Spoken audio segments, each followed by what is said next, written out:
Hi guys, today we're going to change the standard silencer on a Enfield 350 Meteor for a less restrictive pipe. We got this from India. You can actually get them from Hitchcock's, but they are double the price. So we got it and it came in 2 weeks. I haven't seen the emblem on the ones that Hitchcock sell. It does have a couple of marks on it, but again, Hitchcock's advertised them with some marks on because they say they come from India and the quality's not that brilliant. But this one we can actually see right through it. If we put it up to the light coming through there. I don't know if my cameraman can get it, can he?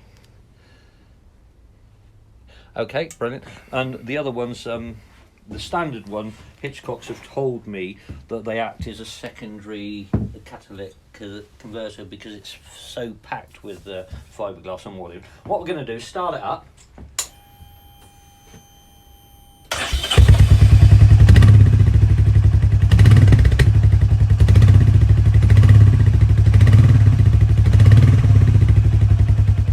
Guys, all we need for this job today is a 10mm ring spanner, a 12mm ring spanner, a 12mm socket, and obviously with a wrench, and some Loctite.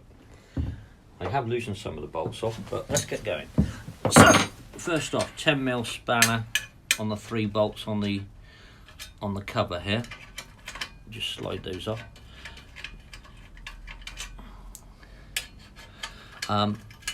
The pipe we're going to put on is less restrictive. Yeah, apparently the standard silencer acts like a secondary cap.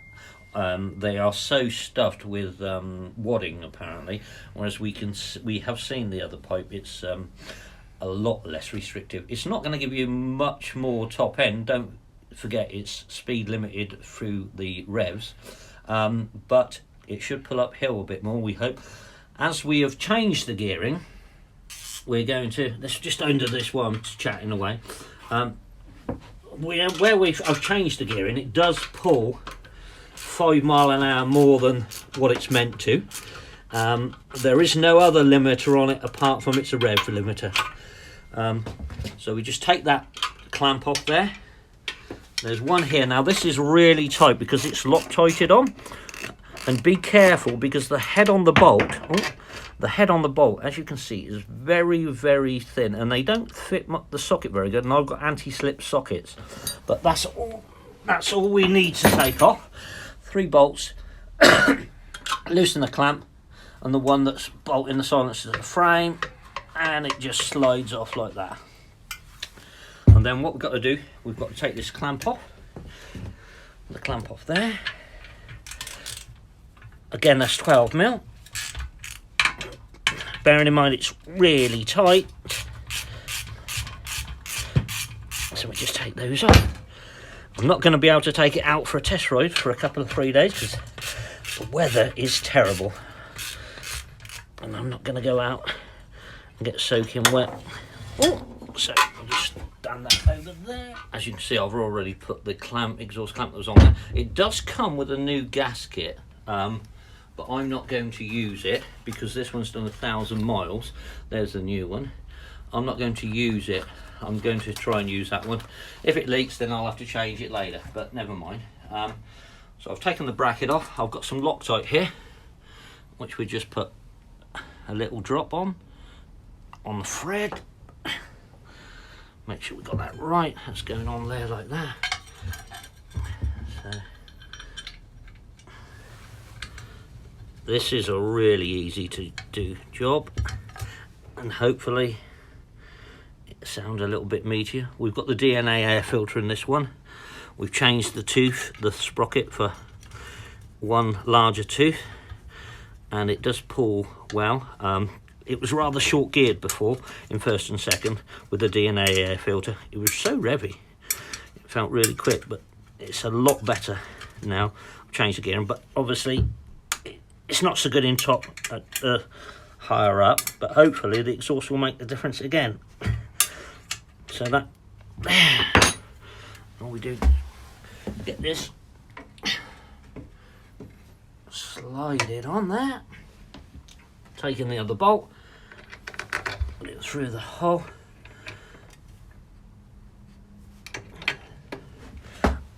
this time I'll drop I will drop a little bit of Loctite on the nut.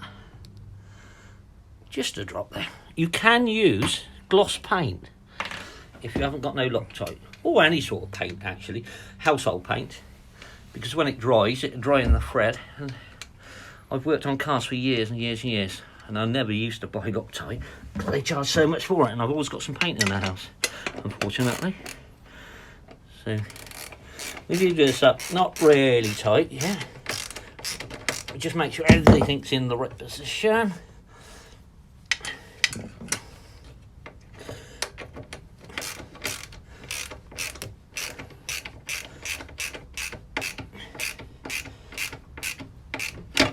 Oh, slipped. And then we'll turn it with the spanner. Just tighten up. Nail down.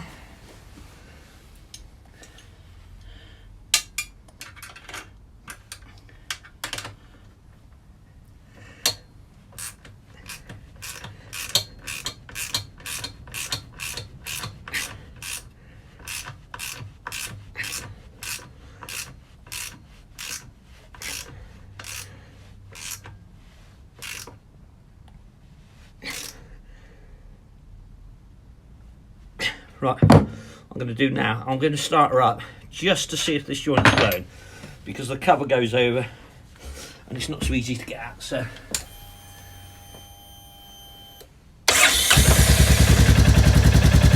There's no blowing there. If you'd like to come this side out, you can listen to that change in the tone.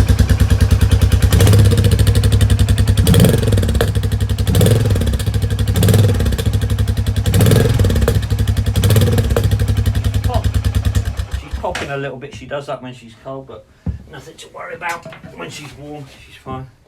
All we've got to do now is put these 3 bolts back on. I'll put a little spot of copperies on these ones, actually, just so as they don't seize on, because I've had exhaust pipe before bolts and they get rusty, and then they're a bugger to get out.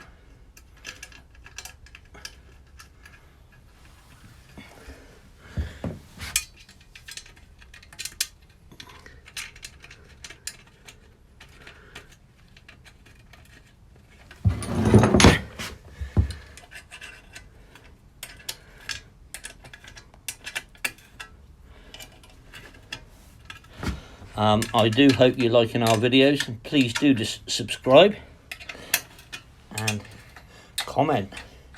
Bad or good, we're not worried. A comment's a comment. If we're doing something wrong, tell us. That's it, folks. What did that take? Well, 15-20 minutes? Not bad. Thanks for watching.